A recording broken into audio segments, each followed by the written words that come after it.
আচ্ছা, রাস্তাগুলো দেখেন। আমার কাছে টাকা আছে 38,000, সরি 28,000 না, এই 38,000 টাকা দুইজন মানুষকে দিব আমি।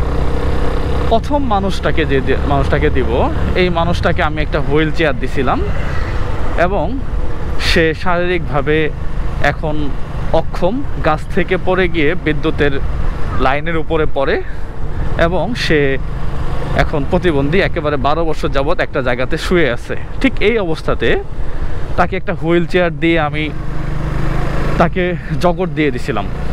একটা হুইল চেয়ারের ব্যবস্থা করছে জুয়েল ভাই, অনেক বড় একটা অ্যামাউন্ট ছিল এই হুইল চেয়ারে। এটা তার মুখের ভাষা যে সে একটা হুইল চেয়ার পেয়ে জগৎ পাইছে। ঠিক সেই মানুষটাকেই 10,000 টাকা এখন দিব। ভিডিও করি, মানুষের ফেস দেখায় সাহায্য কেন করি? টাকা দেওয়ার সময় ফেস কেন দেখাইতে হবে মানুষকে? এটা তার আত্মসম্মানে লাগে। এই বিষয়ে আজকে বিস্তারিত আলোচনা করবো। আমার কত টাকা তোমার একটা গাড়ি পাওয়ার পরও আবার জুয়েল ভাই 10,000 টাকা দিয়েছে দোকানের জিনিস কেনার জন্য, আসলে খুব ভালো লাগতেছে।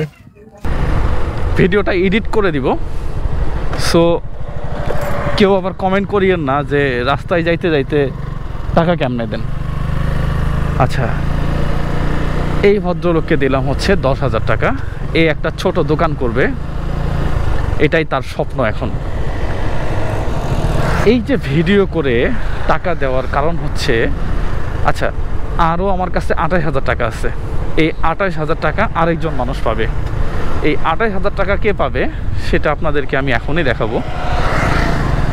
এই যে ভিডিও করে মানুষকে টাকা দেই, এই যে 38,000 টাকা এখন আমার কাছে, এটা সুদূর প্রবাস থেকে ইউএসএ প্রবাসী উনি আমাকে পাঠাইছে। এবং আমার একটা আপু আছে, তার নাম সে প্রকাশ করতে বলে না আর কি। আমাকে এবং আমার ওই আপু, এই দুইজনেই আমাকে সবচেয়ে বেশি হেল্প করে। এই দুইজনের সাথেই আমার পরিচয় হচ্ছে এই ফেসবুকের কল্যাণে। এই যে মানুষকে দেখায় দেখায় যখন টাকা দিতাম, তখন তারা আমাকে খুঁজে নিছে। দেখেন, এটা পজিটিভ নেগেটিভ দুইটাই আছে। নেগেটিভ যেটা আছে সেটার জন্য আমি সবসময় ক্ষমা প্রার্থী, সবসময় আমি মাপ চাই আপনাদের কাছে। পজিটিভ দিক হচ্ছে, এই যে ভদ্রলোকটা 10,000 টাকা পাইলো, সে কখনো চিন্তাও করে নাই সে 35,000 টাকার একটা হুইল চেয়ার পাবে, সে আবার নামাজ পড়তে যাবে, সে আবার মাঠে খেলা দেখবে। ওই যে বিভিন্ন জায়গা থেকে পাঠায়, আমি এদেরকে ডোনেট করি। চলেন সামনের দিকে যাওয়া যাক। আমরা এখন 28,000 টাকা দিব হচ্ছে এই আপুটাকে। আসসালামু আলাইকুম। আমার এক বড় ভাইয়ার মাধ্যমে আজকে আমি 28,000 টাকা পাইলাম। তো ভাইয়াদেরকে যারা সাপোর্ট করেন তাদেরকে অসংখ্য ধন্যবাদ। ও আমাদের মতো প্রতিবন্ধীদের পাশে থাকার জন্য অসংখ্য ধন্যবাদ। এই আপুটাকে এর আগে আমি 15,000 টাকা দিছিলাম তার দোকানটা ঠিক করার জন্য। ঠিক এই অবস্থাতেই আপুটার নিট ছিল, সে লোন করছিল, তার লোনের 28,000 টাকা বাকি ছিল।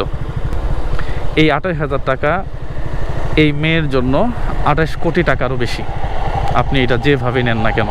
আচ্ছা, আমরা এইদিকে যাব, এই নিচে যাব। তো এই দুইজন মানুষই এখন আমার কাছে মনে হয় এত বেশি খুশি, এই টাকাগুলো পেয়ে তারা ঋণটা শোধ করতে পারবে, আরেকজন দোকান দিবে। তো যাই হোক, অনেক গল্প করলাম। এটা ভাটিয়ারিতে, জায়গাটা আসলেই অত্যন্ত সুন্দর, মনোরম পরিবেশ। এক কথায় যদি বলি, এত সুন্দর জায়গা বাংলাদেশে আর কোথাও আছে কিনা আমার জানা নাই। আমার কাছে অসম্ভব সুন্দর লাগে এই জায়গাটা।